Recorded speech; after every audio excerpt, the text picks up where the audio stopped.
My true story from North Carolina. She's not part of this side of the family, he said. Before we dive in, please, I'm begging you, hit that subscribe button and leave a comment below. It might seem small, but it helps more than you know. Seriously, it keeps this channel alive. My name is Ruth Everly, and I'm 73 years old. I've lived in this same house in Asheville, North Carolina, for 42 years. The magnolia tree in my front yard has grown from a sapling to something magnificent, its white blooms announcing spring like clockwork. I planted it the year I married Harold, thinking we'd watch it grow old together. Back then, I was 31, and he was 38, both of us believing we had endless time ahead of us. The house itself told our story in layers. Harold's first wife's china still in the dining room cabinet, my grandmother's quilts on the guest beds, children's height marks penciled on the kitchen door frame from 2 different marriages, 2 different mothers measuring their baby's growth against the same white wood. Harold brought 3 children into our marriage. Sarah, who was 15 and suspicious of any woman who might try to replace her mother. Michael, 13 and angry at the world for taking his mom away. And little Jenny, who was only 8 then, and still young enough to accept love wherever she found it. Their mother had passed 2 years before Harold and I met at the church potluck, cancer taking her slowly while Harold watched helplessly, and the children learned that love could disappear without warning. I remember thinking those children needed someone to love them unconditionally, and I had so much love to give. I'd been married briefly in my 20s to a man who turned out to want a different kind of life than I could offer. No children had come from that marriage, and by the time I met Harold, I'd assumed motherhood had passed me by.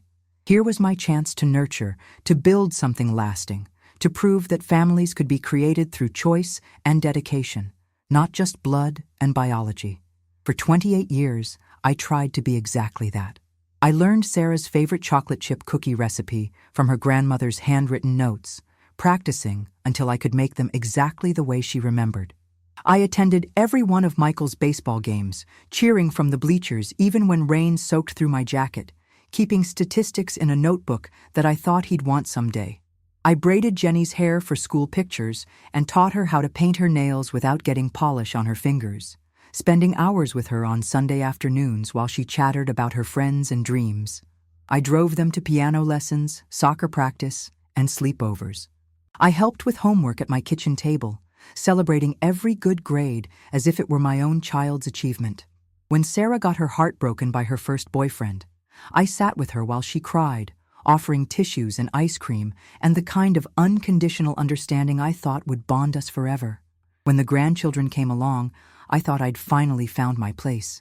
There was Emma, Sarah's daughter, born when I was 55. I was in the delivery room waiting area, pacing nervously until I heard her first cry.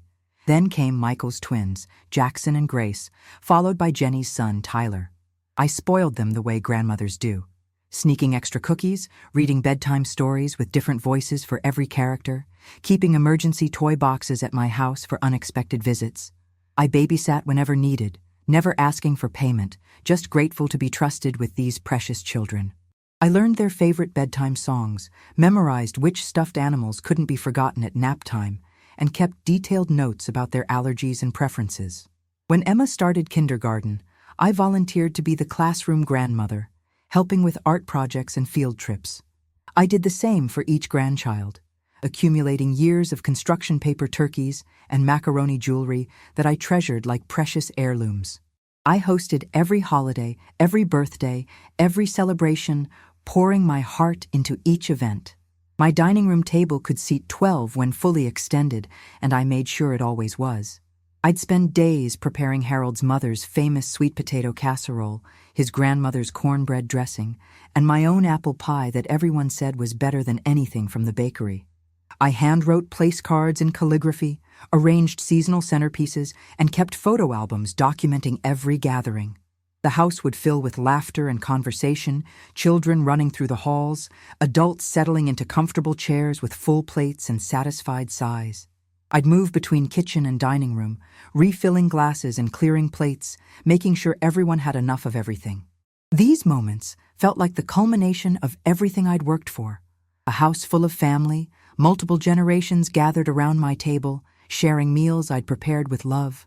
Harold used to watch me bustling around the kitchen and say, "Ruth, honey, you don't have to work so hard. They love you for who you are, not what you cook." I'd smile and kiss his cheek, but deep down, I wondered if that was really true. I'd catch Sarah rolling her eyes when I'd suggest family activities, or notice how Michael would stiffen slightly when I tried to hug him goodbye. Only Jenny seemed to accept my affection without reservation, climbing into my lap for bedtime stories and calling me Ruth Mama in a voice that made my heart soar. Even then, I knew I was walking a delicate line. I wasn't their mother, and everyone, including me, was careful never to pretend otherwise. I was Harold's wife, who happened to love his children, a supporting player in their story rather than a central character.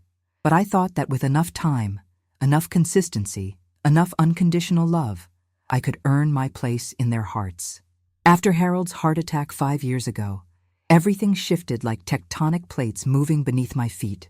The man who'd been my buffer, my translator in family dynamics I never quite understood, was gone. Suddenly, I was navigating relationships that had always felt slightly out of reach, relationships I realized had been anchored more in Harold's presence than in genuine connection with me. The funeral was the first sign of what was to come. I sat in the front pew as Harold's widow, receiving condolences and casseroles, but I noticed how the receiving line naturally flowed toward his children. People approached me with polite sympathy, then moved on to Sarah, Michael, and Jenny for the real conversations, the shared memories, the deeper grief that came from decades of blood connection. Sarah started handling the holiday planning with the efficiency of someone who'd been waiting years for this responsibility. "Mom, you've done enough over the years," she'd say, with that tone that sounded caring but felt dismissive. "Let us take care of everything this time."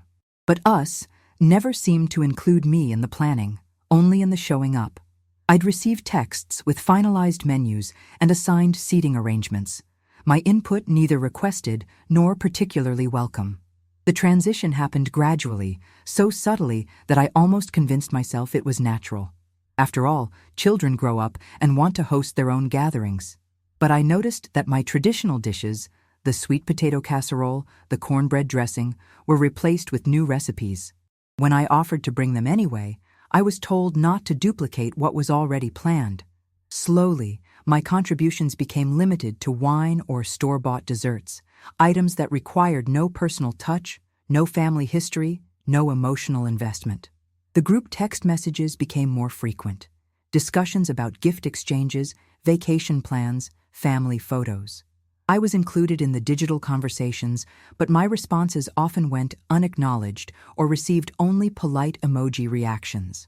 When I'd suggest dates that worked for me, the conversation would continue as if I hadn't spoken.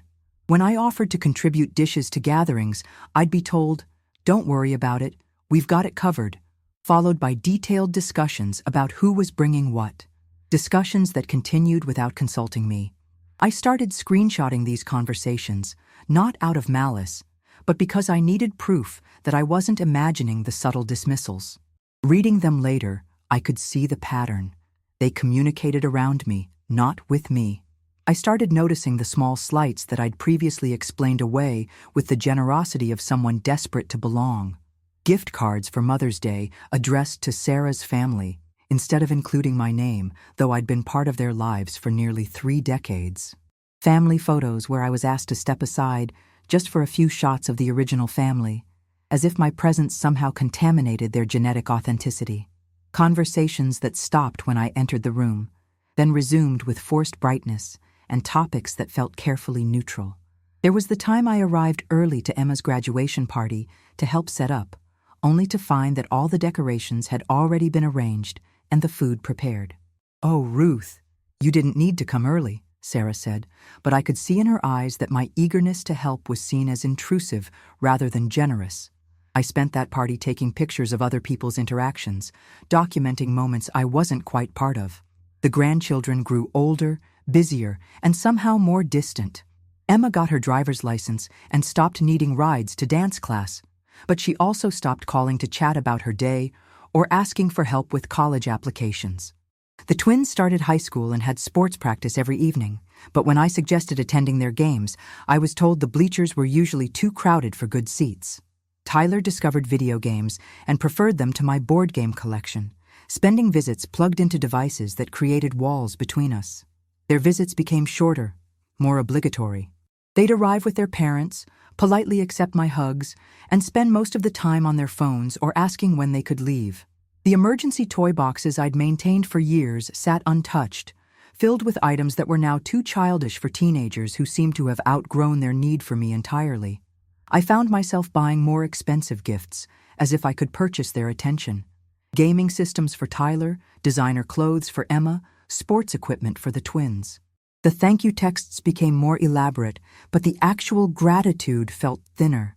I was becoming someone they appreciated from a distance, not someone they genuinely wanted to spend time with.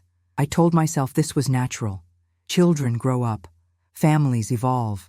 I was reading too much into normal changes. But late at night, lying in the bed I'd shared with Harold, I'd replay conversations and interactions, searching for evidence that I was still wanted, still valued. I started keeping a journal, writing down moments that felt dismissive or excluding, then reading them back and trying to convince myself I was being too sensitive. Emma's dance recital went well, I'd write. Sat with other grandparents, but Sarah's in-laws saved seats for each other. No one saved one for me. Then I'd cross it out, tell myself I was overthinking. But the pattern was there, documented in my own handwriting, impossible to ignore completely. Then came Jenny's wedding to her longtime boyfriend, David. She'd been living with him for 3 years, and they'd finally decided to make it official. The wedding was planned for October, right here in Asheville, at the Botanical Gardens where Jenny used to love running through the maze as a child while I chased after her, both of us laughing until we were breathless. I offered to help with expenses, knowing that young couples often struggle with wedding costs. The venue alone was $15,000, and I could see the stress in Jenny's eyes when she talked about the budget. "Ruth, you're amazing. Thank you so much," she said when I handed her the check for $5,000, enough to cover the flowers and photography. For a moment, it felt like old times, like I was genuinely needed and appreciated, like my contribution mattered beyond the financial. I spent weeks finding the perfect dress for Jenny's wedding, navy blue with delicate lace sleeves that Harold would have loved, the kind of dress that said dignified family member without trying to upstage the bride. I had my hair styled at the salon where I'd been going for 15 years, and Marie, my stylist, commented on how radiant I looked. "You must be so excited about your daughter's wedding," she said, and I didn't correct her use of daughter, savoring the assumption that I belonged unquestionably to this celebration. I even splurged on new shoes, comfortable but elegant low heels that I could dance in if anyone asked me. I practiced walking in them around my living room, imagining myself on the dance floor with one of David's relatives, or maybe sharing a dance with Michael, something that would signal to everyone that I was family, that I belonged in this celebration of love and commitment. The morning of the wedding, I arrived early at the Botanical Gardens to help with setup, carrying a box of emergency supplies I'd assembled: safety pins, stain remover, tissues, aspirin, everything a mother or grandmother might need to handle wedding day crises. I found the family gathered around tables covered with centerpieces, programs, and gift bags. Everyone was talking and laughing, moving with the choreographed efficiency of people who'd planned this together, who knew their roles and responsibilities without discussion. I stood at the edge of this activity, holding my box of supplies, feeling like an outsider trying to find a way into a dance that was already perfectly choreographed without me. The sight of them working together so seamlessly, anticipating each other's needs, communicating in shorthand developed over years of shared experiences, made me realize how separate I was from their natural rhythm. I approached Sarah, who was directing the placement of table numbers. "What can I do to help?" I asked. She looked up distractedly. "Oh, Ruth, I think we have everything under control. Why don't you just relax and enjoy yourself?" I stood there feeling awkward and useless while everyone else had tasks and purposes. I finally walked over to where Michael was arranging chairs and asked if he needed assistance. "Actually, could you check with Mom about the seating arrangements?" he said. "I think there might be some confusion about where you're sitting." The seating chart was posted near the entrance on an elegant easel decorated with white roses. I approached it with the confidence of someone who expected to find her name prominently placed, then spent several long minutes scanning the carefully calligraphed cards before locating myself at table 8 in the back corner of the reception area. I was seated with David's great-aunt from Florida, a widow I'd never met, and some family friends whose names I recognized but whose faces I couldn't place. Harold's children were all at table 2, right up front near the head table, surrounded by their spouses and children and David's immediate family. The geography of the reception told the story more clearly than any conversation could. I was peripheral, an afterthought, someone who needed to be accommodated but not celebrated. My chest tightened as I studied the seating arrangement, but I reasoned that maybe they thought I'd be more comfortable with people my own age. Maybe they were trying to be considerate, protecting me from the chaos of children and the loud conversations of younger relatives. Maybe this was thoughtful, not dismissive. The ceremony was beautiful. Everything Jenny had dreamed of since she was a little girl, playing dress-up in my bedroom. Jenny looked radiant in her grandmother's restored wedding dress, Harold's first wife's dress, which Sarah had carefully preserved in tissue paper and mothballs for 25 years. The ivory silk had yellowed slightly with age, but it had been expertly cleaned and altered to fit Jenny's slighter frame. Watching her walk down the aisle in that dress, I felt the weight of history, of connections that predated my arrival in this family and would continue long after I was gone. I watched from my seat in the 3rd row, close enough to see the tears in Harold's eyes if he'd been there, but far enough back to be reminded that my place in this family was conditional, temporary, tied to a man who was no longer alive to anchor me to his children. During the reception, I made polite conversation with my table mates, but I found myself watching the family table throughout dinner. I saw Emma showing her phone to her cousins, all of them laughing at something together. I watched Sarah lean over to whisper something to Michael, both of them glancing toward the dance floor where Jenny and David swayed to their first song. I was an observer of their intimacy, not a participant in it. After dinner, the photographer began gathering people for family photos. "Immediate family first," she called out. Harold's 3 children assembled with their spouses and kids, forming a perfect group around Jenny and David. I stood nearby, assuming I'd be called for the next shot. The photographer took several poses, then began organizing extended family groups. "Now let's get all the grandparents," she said. David's parents stepped forward. I waited for someone to call me over, but instead I heard Sarah's voice. "That's everyone." The photographer looked confused. "Are you sure? I thought I saw another grandmother earlier." That's when Michael spoke, not looking at me, but addressing the photographer directly. "She's not part of this side of the family." The words hit me like cold water. I stood frozen, watching as they took photo after photo without me. No one corrected Michael. No one said, "Of course Ruth should be included."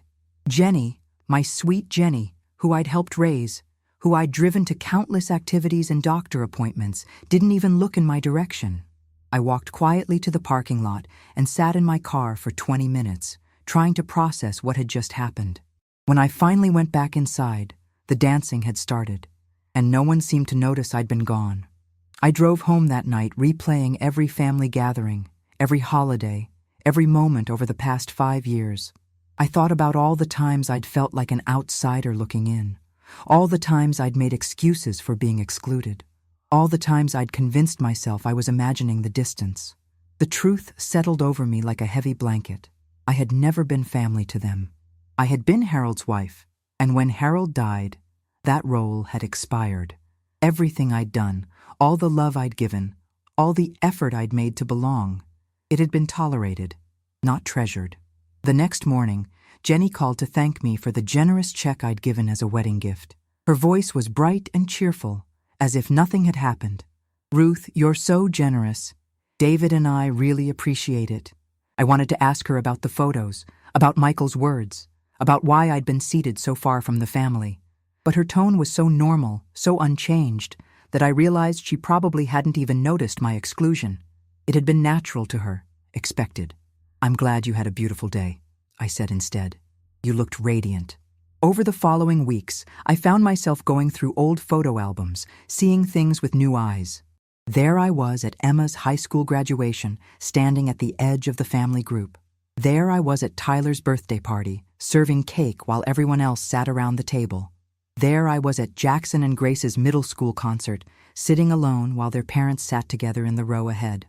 I'd been present for everything, but peripheral to everything. The holiday season approached, and for the first time in decades, I didn't start planning the family gathering. I waited to see if anyone would ask about Thanksgiving at my house. When October turned to November and no one had mentioned it, I called Sarah. "Oh, Mom," she said, using the title that suddenly felt hollow. "We decided to do something different this year. Jenny and David are hosting at their new place. It'll be nice for them to start their own traditions as a married couple." "Of course," I said. "Would you like me to bring anything?" There was a pause. "Actually, their place is pretty small. We're keeping it to immediate family this year. But maybe we can get together the weekend after?" Immediate family. There it was again. I spent Thanksgiving alone for the first time in 47 years. I made a small turkey breast and watched the parade on television. The quiet was both peaceful and heartbreaking. Jenny texted me a photo from their gathering. Everyone crowded around her small dining table, laughing at something outside the frame. The caption read, "So grateful for family."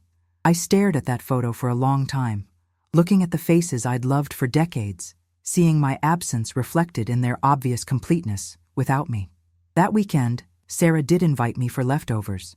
I sat at Jenny's table while everyone recounted stories from Thanksgiving Day.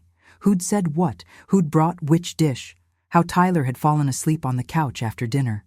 I smiled and nodded, listening to stories of a gathering I could have attended if I'd been considered family. Christmas followed the same pattern. I was invited to Christmas Eve dinner, but not Christmas morning gift exchange.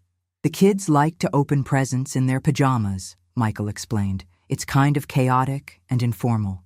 I'd been buying Christmas gifts for those children for 15 years, watching them tear through wrapping paper in their pajamas every Christmas morning. But apparently, that tradition didn't include me anymore. I started making changes quietly. I stopped hosting book club at my house and began meeting the ladies at the coffee shop instead. I joined a pottery class at the senior center. I volunteered at the animal shelter, spending Saturday mornings walking dogs who were genuinely excited to see me. In February, I made a decision that surprised even me. I put the beach house up for sale.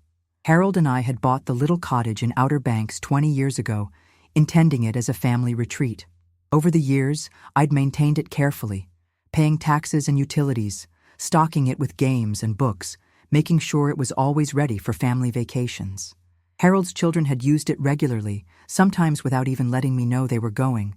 When Sarah heard about the sale, she called immediately. "Ruth, why are you selling the beach house? We love that place. The kids have so many memories there." "I know they do," I said. "That's why I wanted to let you know first. If any of you are interested in buying it, I'd give you a fair price. But we can't afford to buy it right now. Can't you just keep it? We'll help with expenses."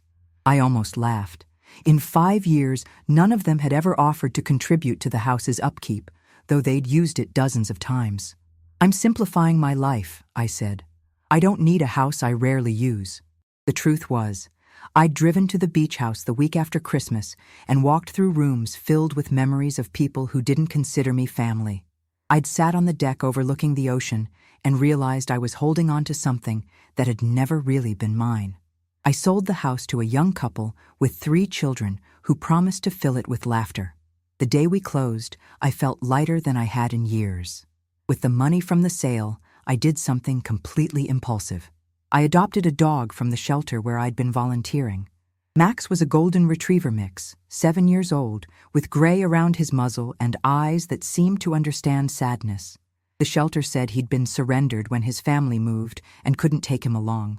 "Well, Max," I said as we walked into my house together, "we're both starting over." Max transformed my daily routine. Morning walks became adventures. He had opinions about which routes to take and insisted on greeting every person we met. He claimed the sunny spot by the living room window as his own and made it clear that my reading chair was now intended for 2. For the first time in years, I had someone who was genuinely excited to see me come home. Spring arrived early that year. The magnolia tree bloomed spectacularly, and I spent hours in the garden with Max, supervising from his favorite shade spot.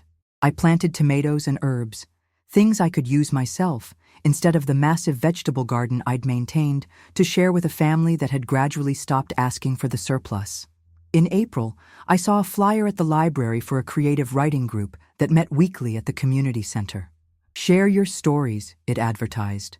"Everyone has a story worth telling." I'd always been a reader, but never considered myself someone who could write. Still, something about that phrase resonated with me. Everyone has a story worth telling. The writing group was led by Margaret Chen, a retired English teacher with silver hair and kind eyes. The members ranged in age from 55 to 82, and they welcomed me warmly. For the first time in years, I was entering a space where I wasn't trying to fit into an existing dynamic. "What kind of story are you thinking about writing?" Margaret asked during my first session. "I'm not sure yet," I admitted. "Something about family, maybe. About belonging." An older gentleman named Frank nodded knowingly. "Family stories are the hardest ones to tell truthfully. We want to protect people, even when they haven't protected us." Over the following weeks, I began writing, not about Harold's family specifically, but about the universal experience of loving people who can't quite love you back the same way. I wrote about the difference between being included and belonging.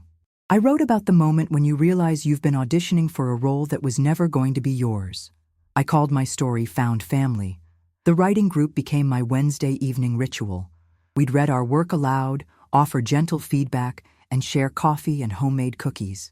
These people celebrated my small victories, noticed when I missed a week, and remembered details about my life from previous conversations. One evening in June, Margaret asked if I'd ever considered submitting my story to a literary magazine. "There's something powerful about your voice, Ruth. Other people need to hear this story." The idea terrified and thrilled me. At 73, was I too old to become a writer? But then I looked around the room at my friends. Dorothy, who'd started learning piano at 70. James, who'd taken up watercolor painting after his wife died. Susan, who'd written her first short story at age 68. "What's the worst that could happen?" Margaret asked with a smile.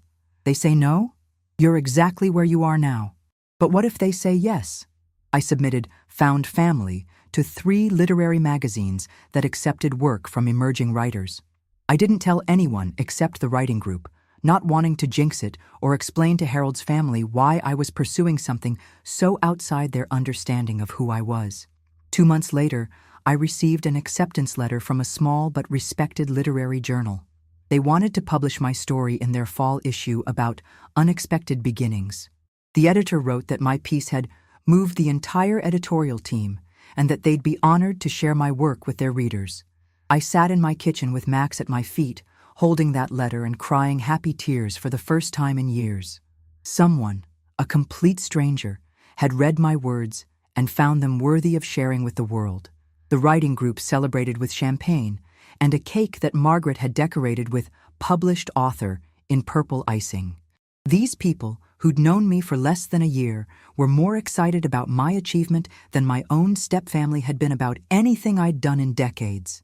When the magazine came out in October, I mailed copies to Sarah, Michael, and Jenny with a simple note. "Thought you might enjoy reading something I wrote. Love, Ruth." Sarah called a few days later. "Ruth, I had no idea you were writing. This story it's really beautiful and sad.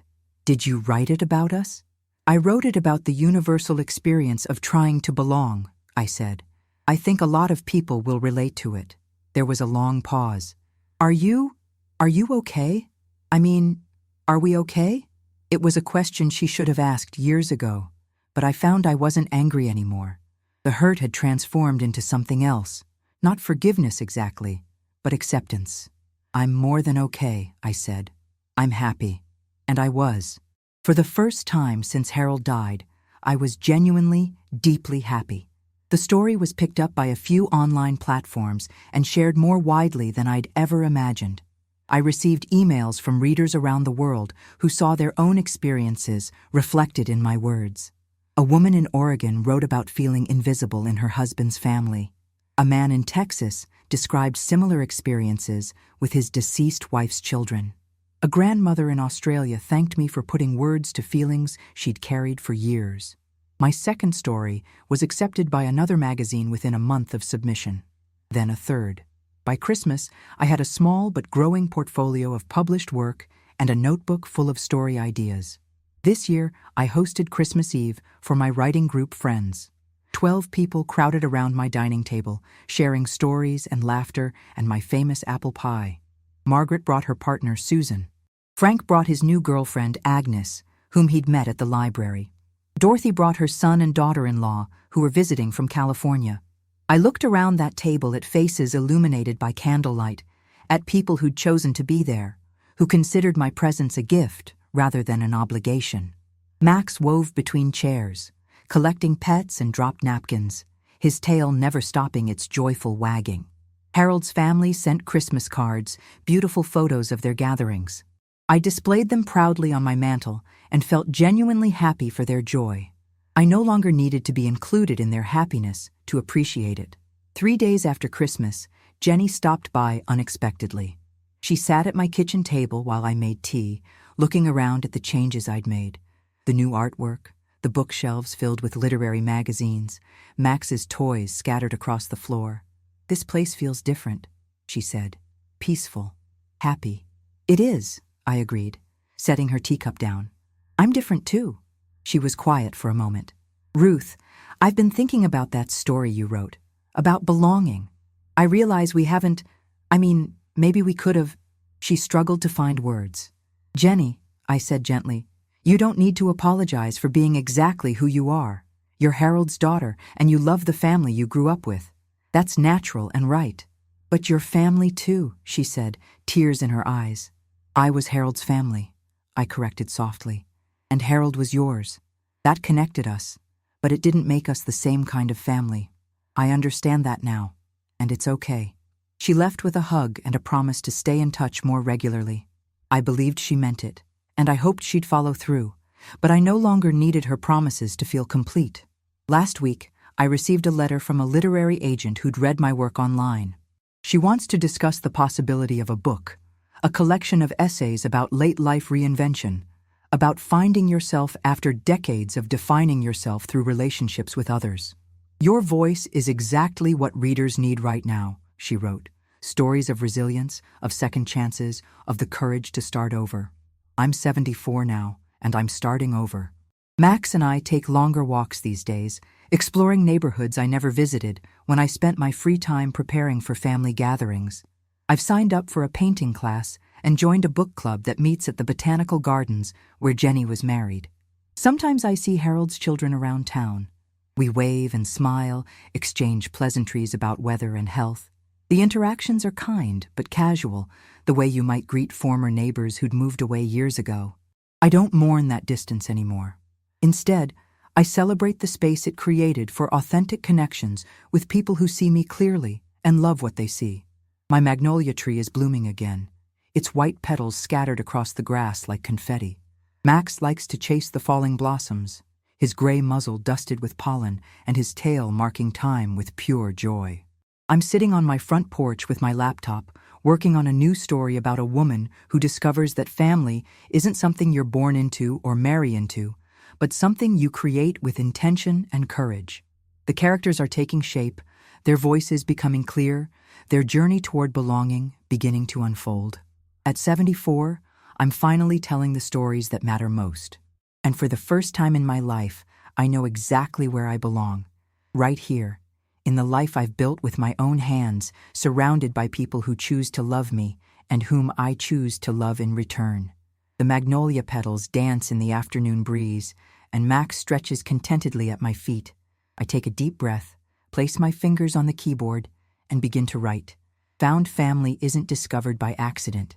It's created with intention, tended with care, and recognized by the unmistakable feeling of coming home to yourself. If this story touched you even just a little, please, don't scroll away. Leave a comment, hit that subscribe button, and help us keep telling stories that deserve to be heard. It means the world to me.